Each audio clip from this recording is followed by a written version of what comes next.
यकीन करो सर, मैं ਤੁਹਾਡਾ ਨੰਬਰ ਲਿਆ, ਨੰਬਰ ਲੈ ਕੇ ਮੈਂ ਜਦੋਂ ਕਨਫਰਮ ਕਰ ਲਿਆ ਕਿ ਵਾਕਈ ਆਫਤਾਬ ਸਾਹਿਬ ਦਾ ਨੰਬਰ ਆ, ਉਦੋਂ ਮੈਂ ਡਿਲੀਟ ਕਰ ਦਿੱਤਾ ਕਿਉਂਕਿ ਮੈਂ ਕਿਹਾ ਹਿਫਜ਼ੇ ਮਾਤ तो yes हाँ जी। अच्छा वाले ਇੱਥੇ रश हो रहे हैं, हजारा बंदे इकट्ठे हो जाने तो चलिए ठीक है। लो भाई मेरी सारी मशहूर की गल कट देना यार। नहीं क्यों कट लेना? नहीं यार, किसी बंदे की रिस्पेक्ट होती है यार। अच्छा गल पूरी होगी, मेरी महबूबा सी यार, गल पूरी होगी।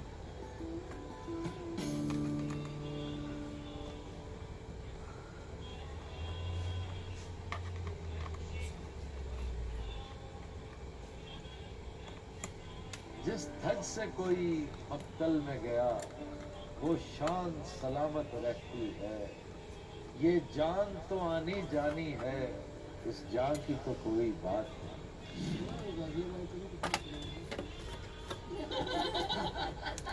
वैसे आप हर थोड़ी देर बाद एक इलाके को पकड़ लेते हैं। पहले आप बागमिया के बारे में कहते थे, अब आप गाजियाबाद के बारे में कहते हैं। ये बुज़दिल पुन्नू है जो बोल रहा है। नथिंग अगेंस्ट गाजियाबाद, ये सब उसकी वजह वो ताना देना बहुत नहीं हो लगी है ये। तो अगर आपको टाइम हो तो आप मैं क्लास मेरा तो तकरीबन 8-10 साल का था। कोई ताल्लुक आज भी हम गाड़ी में तक आज भी हम गाड़ी में तक देना।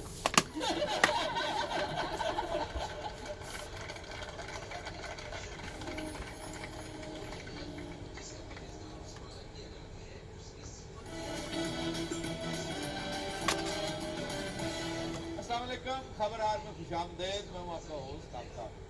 मदीना ज़रात शो के आगाज में आपको ये चलते हैं मौसीकार कराते हैं।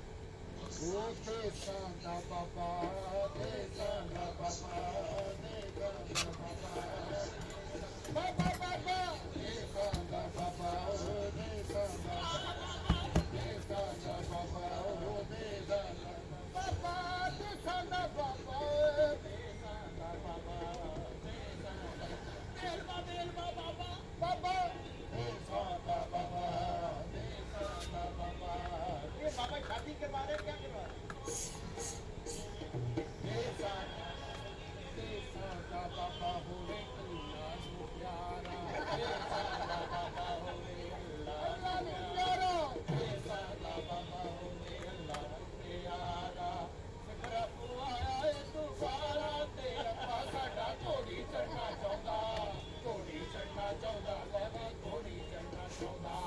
हाँ साहब आप बताइए क्या कुछ भी नहीं।